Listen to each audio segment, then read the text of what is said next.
Hello, and welcome back to the Bird channel, where we talk about stories in movies, book shows, and games, and I stream 5 days a week on twitch.tv/Jinzy.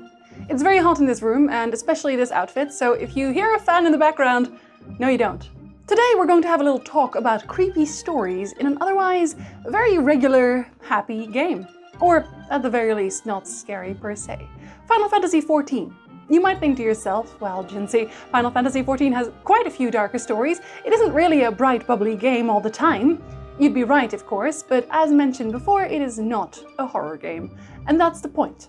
You don't go in expecting to hear too many stories about ghosts, and if you do, perhaps they'd be humorous. But if you've played Final Fantasy XIV before, then you'll likely have heard of, at the very least, Edda. So, gather around the fire and let me tell you a tale. Or several today. Edda. I'm not going to tell you her story today. I have an entire video dedicated to her on this channel already, if you'd like to check that out. But in short, she used to be a healer who lost her tank lover in a dungeon and set about attempting to revive him in a new body, and things only went further downhill from there.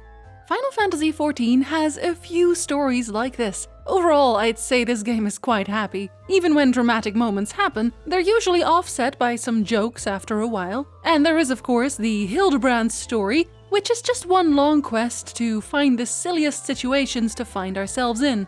Yes, I'd say Final Fantasy XIV is a happy game for the most part. So why do stories like Edda's interest us so much? Well, since I haven't properly told you one such story yet, let me tell you the story of the Dusk Vigil. Oh hello! Welcome to Final Fantasy XIV! We have chocobos and Lalafell and cute little fish dudes and legal gambling. Oh wow, that sounds great! What was that last thing? Right, so where do you want to start? Well, the Tantara Deepcroft sounds pretty cool. How about that one? Right, okay. Be right back then. What? Hold on, what's all this? A fun, family-friendly MMO experience. What else? Anyway, the tank permanently dies in this story, and he was extremely abusive before that too. But don't worry, we're going to resurrect him through the gathering of various body parts at some point. It'll go horribly wrong. Let's go have some fun!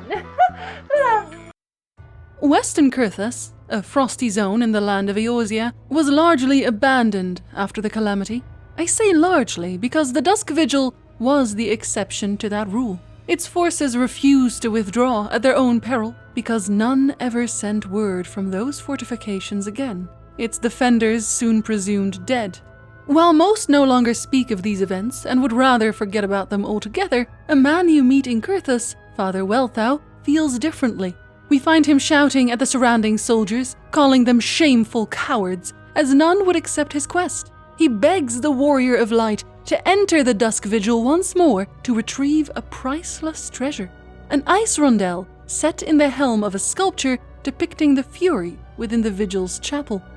This particular ice rondel was important to Welthau, as it was the sapphire presented to him by his parents on his wedding day. He and his wife then presented it to their son, Uhelmeric, on his. Their hope was that one day, Uhelmeric and his wife would present it once more to their son. Alas, that was never to happen, as a corrupt inquisitor would take his wife on false suspicions of heresy and torment her for days until she was but a shadow of her former self. When she was finally released, the sapphire had disappeared, of course. The Inquisition had taken it for their own.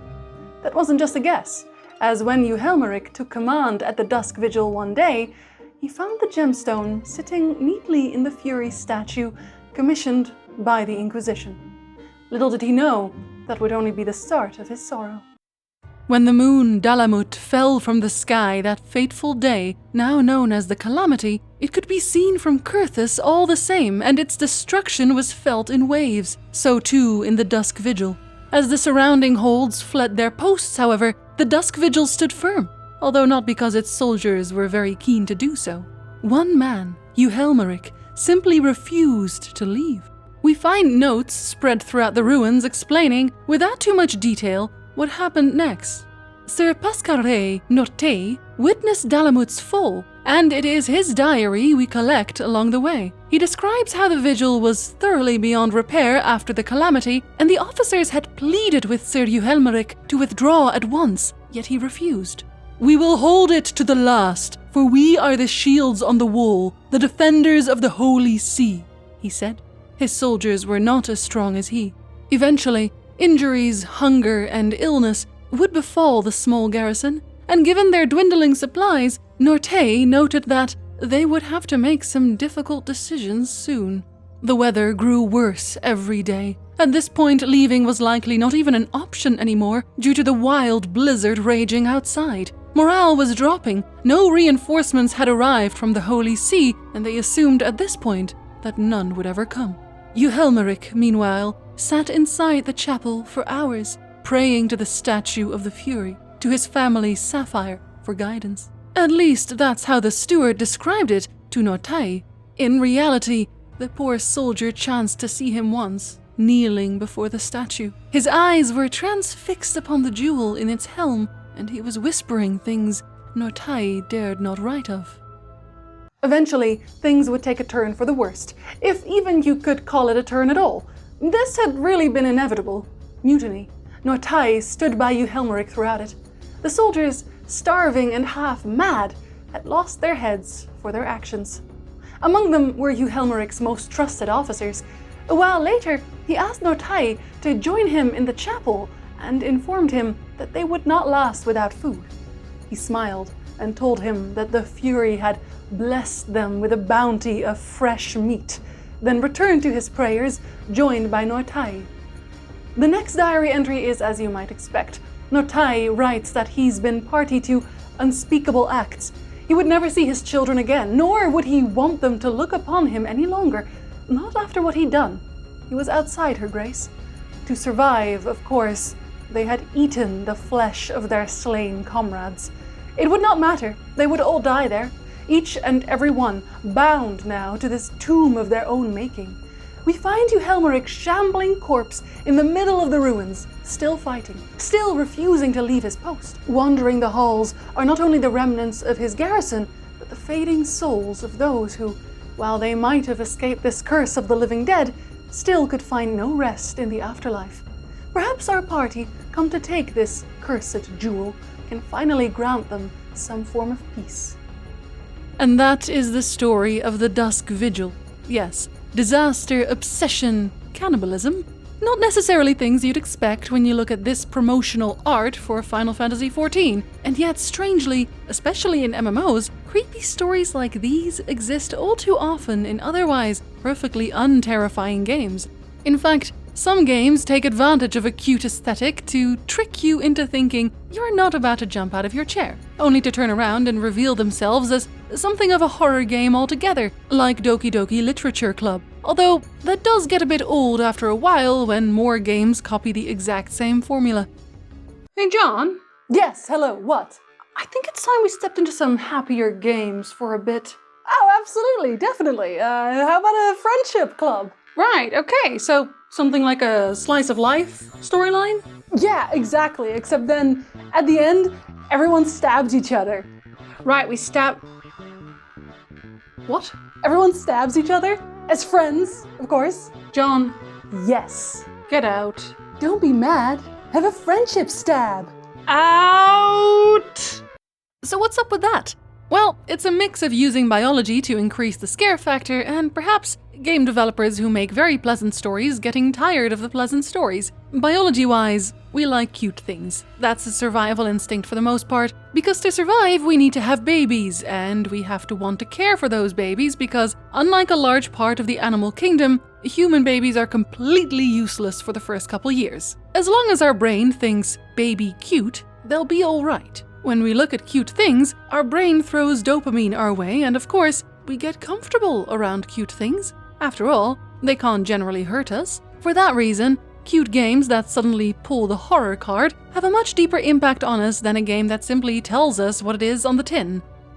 In the case of Doki Doki, it probably takes a bit too long for my taste, but when your brain feels safe and secure in the knowledge that you're not playing a horror game and instead you're having an adventurous romp through the great Gooball library, a place filled with funny-looking owl beasts and the like, then suddenly reading a diary entry on the floor about a man chaining a corpse to his bed so he could summon a succubus into said vessel for expressly non-family friendly purposes might just give you pause, especially when the second diary entry makes it very clear that tentacles got involved and a lot of writhing.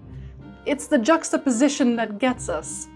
If you look around on YouTube, you can find plenty of people talking about the top 10 scariest in whatever place you wouldn't expect there to be any at all. Urban legends about Majora's Mask, because the moon wasn't creepy enough, I guess. The area beneath Karazhan in World of Warcraft, or the voices in Naxxramas. Somehow everyone always brings up the piano in Mario 64, and I still don't see it. It works the other way around too, of course. The cow level in Diablo 3 was especially bright, and it sticks out immensely for that reason. We like to find these unexpected moments like little gems that we can tell our friends about.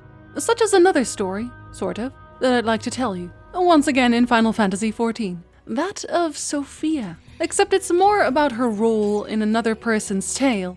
Sophia is a primal that you eventually get to fight, of course. And like most other primals, she has her own theme music. But her music tells the story of one of Sophia's endeavors as she forever attempts to create balance in all things. It opens with a description of a maid standing by the sea in a white silken dress, stained red with blood. Her mother sits silently, her husband's torn war uniform in hand. He had been lost in the war.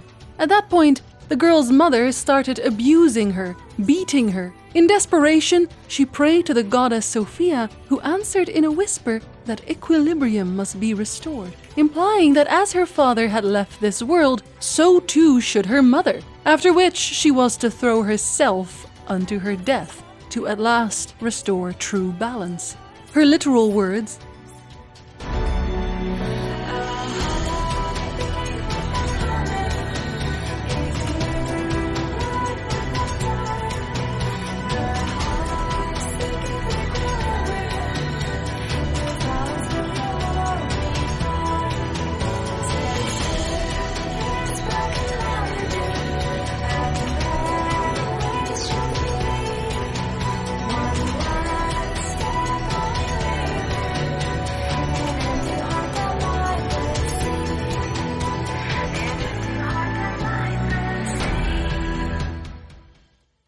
What I like so much about games like Final Fantasy XIV and the way they handle these stories is that they are generally subtle. Edda's story and that of Hawk Manor, with its rooms filled with torture devices, is likely the most obvious one.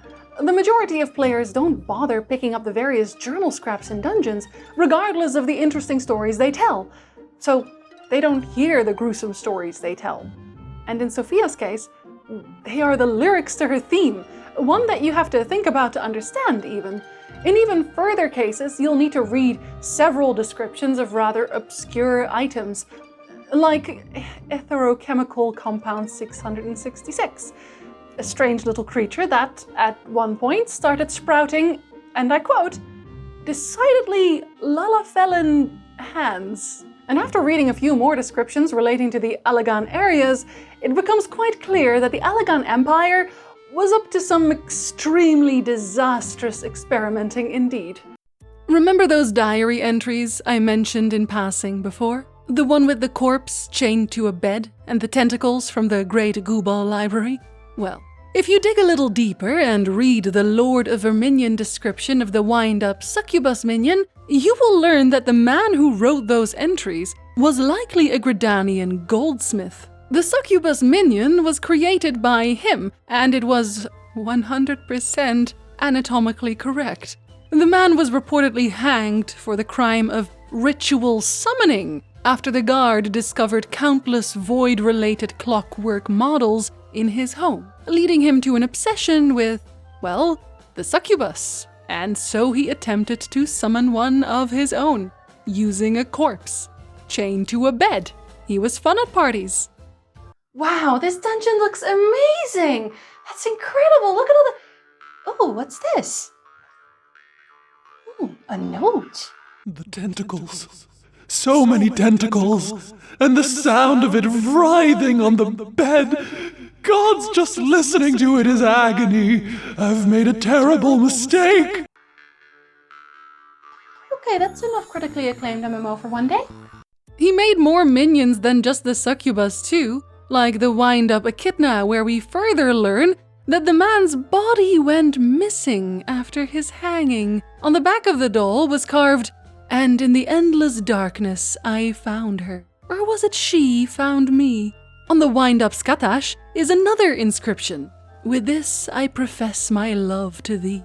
Presumably, he at least got to, consensually tentacle in death. As for his obsession with Lady Amandine specifically, which is likely what started this whole thing, well, he was a Gridanian. And there is honestly an absolutely outrageous amount of kidnapping taking place in the Final Fantasy XIV world. I mean, honestly, really, genuinely, constantly, and everywhere. And no, it's not the fun kind of, ha, it's okay, the hero will save them kind either. No. No, it's the kind I'm not allowed to talk about on YouTube because they absolutely will demonetize me. But there is really just so much of it. Square, why? Anyway, I hope these stories creeped you out, but not enough to not play Final Fantasy XIV, the critically acclaimed MMORPG that has a free trial up to level 60, including the Heavensward expansion. And if there are any creepy stories you think I missed, but are worth telling, do let me know in the comments, of course. If you'd like to check out Edda's story or the story of Hog Manor, I'll link my videos in the description, and I hope to see you again when another tale finds us. Oh, well, I mean, there's lots of dark stories, really, and they all kind of involve really nice people for some reason. I don't know why they always get the short end of the stick. Like the story of Guy and Robertson. They ran an orphanage together, and they took in pretty much anybody. It was great until it burned down, and it was a very mysterious burning down indeed because everyone died, and then the place got haunted by all the orphans. And Guy and Robertson. But they were lamenting their deaths, of course, because of the whole unresolved trouble thing. Yeah, so they're not going to go anywhere anytime soon. And there was some concern that this fire wasn't accidental. You know, the septic and cool stuff came up a lot in the lists of possible perpetrators, you know, given their previous shenanigans. The previous let's see, murder, cultist rituals. I think they poisoned a river once. They might have poisoned 2 rivers. 2 rivers. Yeah, sorry, forgot about that. Yeah, Ray was just minding his own business really, and then his river got poisoned, and obviously he died because, you know, he fished there, he drank there, he did everything there, and he was just such a nice guy, and then of course he died again. Like I said, I don't know why it always happens to the nice people. Anyway, Cool Stuff found his body at the time, so everyone kind of figured there was a connection. Yeah, Septic wasn't anywhere near there, but I think that was on purpose. Yes, you see, I think it's on purpose because he was at the castle with Adrian Peckle and Mike Spheres at the time. Yeah, no, he was trying to take the castle. Take the castle. I don't know why they were never written into the main story quest. You'd think they'd do enough evil deeds to be at least mentioned, but no, here we are. Anyway, they melted Mike Spheres into his own armor, so he was basically a dead walking armor at the time, which you'd think looked really cool, but, you know, ghost stories spread far and wide and nobody wanted to go to the castle anymore. Especially when Adrian Peckle wouldn't stop rattling the chains with which Septic probably strangled him. No, I don't have any proof. I just, you know, it's a gut feeling. And the maniacal laughing that he does a lot. Especially when Coolstar joins in. Becomes kind of creepy, actually. Oh, but don't worry, it has a happy ending. Yeah, no, it's really like a team effort kind of ending. It's great. At some point, Ray, also a ghost, of course, came in and poisoned the 2 with the same poison river that he got killed with. You know, symbolic. And then Mike Spheres put them in an armor suit and Adrian Peckle rounded them up with chains. Yeah, symbolically. Yeah, see, you're getting it. And then Robertson and Guy came in leading an entire army of ghost orphans and dragged them to hell where they will suffer for all eternity. Oh no, they'll probably come back at some point like a Septic the Demon Lord and Cool Status Succubus, you know, one of those things. Oh, I love it when stories just keep on going forever. Why are you looking at me like that? It's a happy ending!